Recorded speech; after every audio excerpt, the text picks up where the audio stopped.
Well, not my best show and tell demo there at all. And while I'm way back, well, that'll have to do. That was through the E-band with some strange, terrible sounding.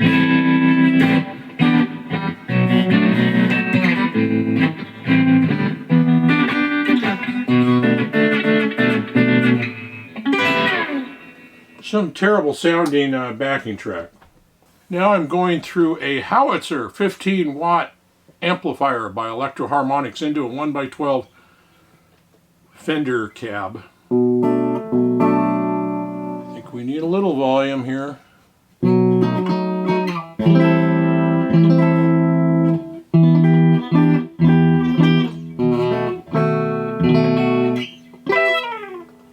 Well, I think that will get it. Where's the gain?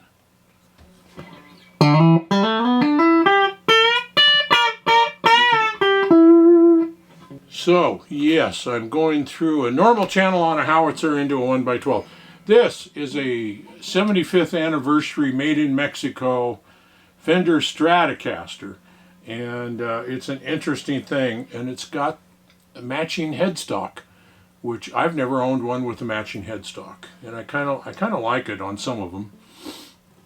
This is called the Diamond Anniversary Finish, I think. Where'd it go? Yeah, Diamond Anniversary Finish. And it's all the regular stats on there. It has the 60s Stratocaster pickups, anniversary neck plate. So it doesn't really say anniversary anywhere on it except on the neck plate. It says 75. And that's for, I think, for Fender's 75th, right? Yeah. I have no effects whatsoever on this. 25 and a half, you know, the normal thing. The color family is silver, and yes, it does have 6 strings. And so, doing my research on this, I found this in mint used condition from a place in Texas, and it was $700. I think I might have written down one. $719.99. You can still find them new for $8.99. So you're getting whatever that is, $180 off. You know, and the thing is, it said it was new in mint condition. When I got it, it had the hang tags on it. It did not have the plastic, I don't think, on the pickups, but it had appeared to have never been played. And so, for all intents and purposes, it's brand new. There's no blemishes on it or anything like that at all. My guess is it might have been a demo model for a short while, but if you look around, you can still sometimes find these in the 720 range versus the 900 range. And I noticed recently some of them showed higher prices, like the prices had gone up maybe, or they had raised them. Free shipping. I got it from someplace in Texas off of Reverb, and I don't remember, Fuller's Guitar in Houston. And they were really good. They really boxed it nicely. They made sure everything was just right. I don't remember if this one came with a gig bag or not. I think they might have thrown in the gig bag. I could be off on that because I have so many gig bags laying around. 9.5-inch radius, maple neck, all the usual things. Offset body. No, it's not an offset body. I always find that strange that they don't consider a Stratocaster. I mean, it's kind of slightly offset, isn't it? That somehow that doesn't fit in the category. Anyway, all the usual suspects. Let's just go through the tone knob. In the bridge position.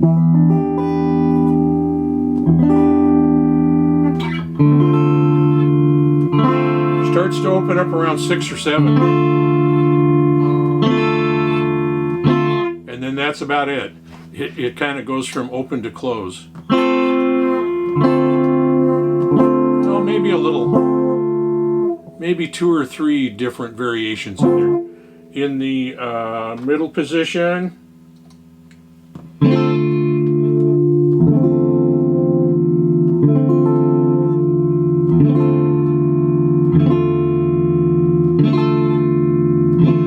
3. Fully closed, kind of in the middle, is a different tone, and then wide opens another different tone. So not a lot of variation, but some. And in the neck, it's going to be just the same because it's the same tone control.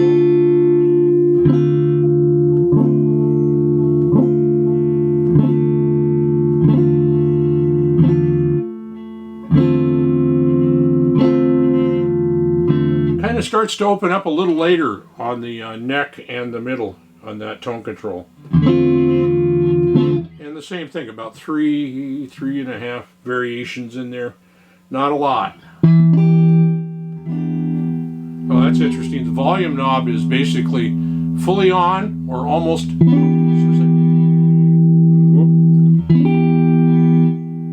As soon as I turn it down to about an 8, it goes way down. At 3, it's almost off. And of course at 1, it is off. So there's 6, 7, 8, 9. Okay, so it's got a little more variation in there than I thought. Not too bad. The wiggle stick is Floppy and Lucy. I think I knew somebody with dogs with that name. Let's stick a spring in. And I'll try and show you what the springs look like. I'm sure you know what they look like, probably, most of you. Somebody asked on my last video, can you just stick like a spring from a ballpoint pen? I think those are a little bit thin and spindly. And probably, I don't know, I would be worried. It might have a chance of binding up or something. So, the springs that go in there from Fender, and they're like, I think $7.95 for 12 of them, was it? I still got another bag around somewhere. You're not going to see this at all, are you? I'm going to try and get up and see what I can get the cords out of the way. It's just a tiny little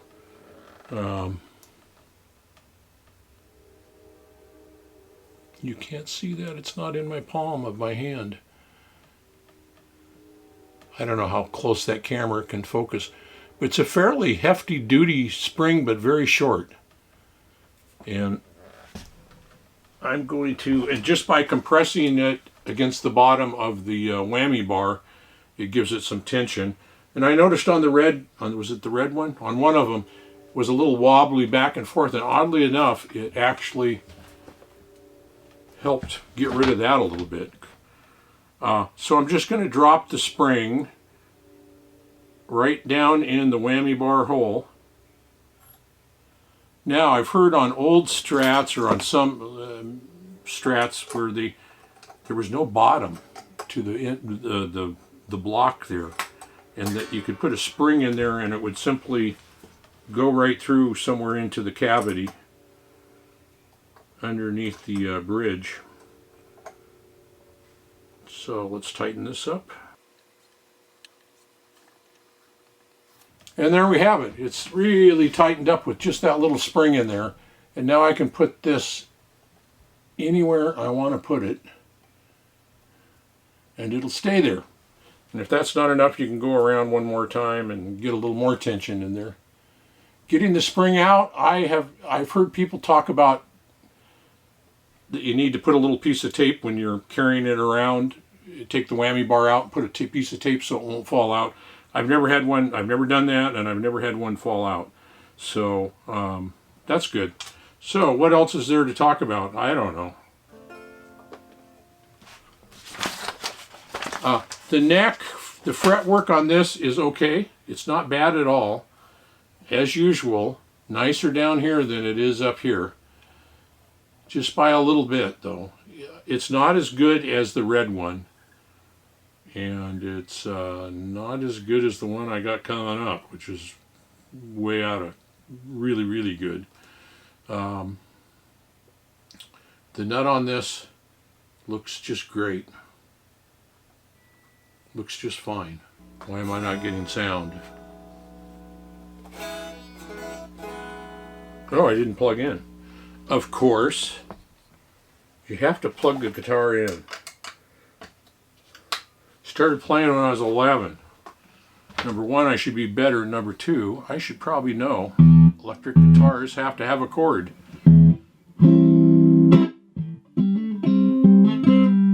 That's in the neck.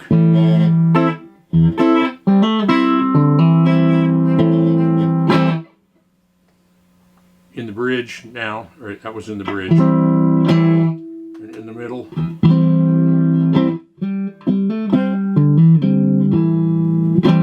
A little too much bass maybe. A little too much mids.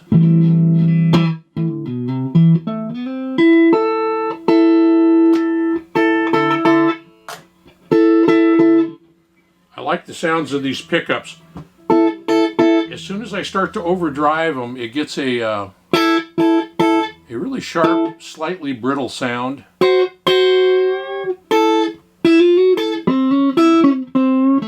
And this has the 50s pickup. So we figured out it's a Ventura 1 actually, made in the same factory. Some guy figured it out, called Fender, and they said, yep, that's the deal. So if you go back to the original Venturas, it's a Ventura 1 60s with the 60s pickup, and it's identical to that. And I think that's like 900, I don't know how much that is actually. But I looked at those and thought about them. And so I got this one with the 60s pickup. The red one had the 50s fat Strat pups. I like the sound of those actually better. They don't have that crunchy.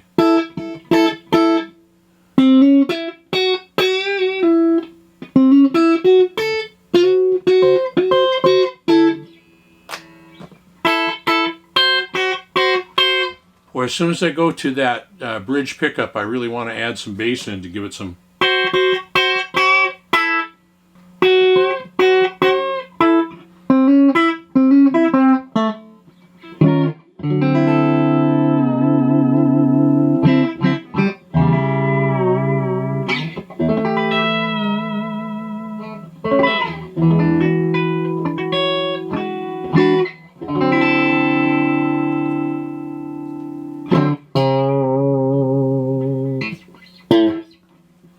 Nice. It works. It's okay. It's pretty good. Still got the plastic on the back over the 75. I'm going to keep that there just to kind of, I'm not going to scratch metal probably much, but I can't see how many. It's got 3 springs in the back, I think, from what I can tell. I don't know. So here, we'll make a thumbnail. So I didn't talk about the number 2 and 4.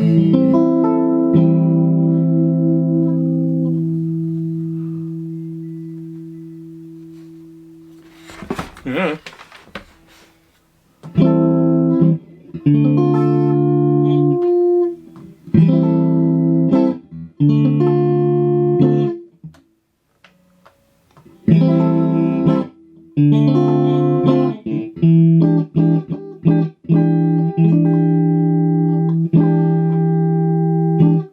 Interesting how in some positions the bass really booms through, and on the bridge position it really gets trebly, more trebly. Try it with just a basic mid scoop.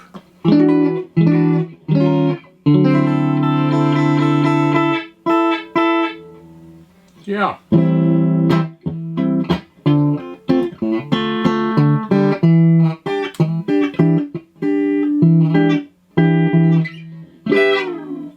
I have nothing else to tell you. Oh, it's weird that they call this the diamond finish from the color family silver. It's really weird. It really is silver in bright, good light. Sometimes I reflect it and it comes out with just a pinch of like a gold quality to it. If you're like under a yellow light, it picks up kind of, it becomes, I don't think I'm going to get it in the camera, but there's a gold quality almost that shines through, and you look at it and question, wait a minute, is that really silver? But it is. If you get it in bright, bright light, you can see it's silver. And in other darker light, it comes through a little bit with a goldish tinge, just a little bit. Nothing to report on the back. it's a back.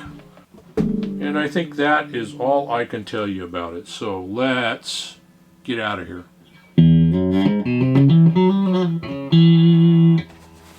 Diamond anniversary finish. I thought that was interesting.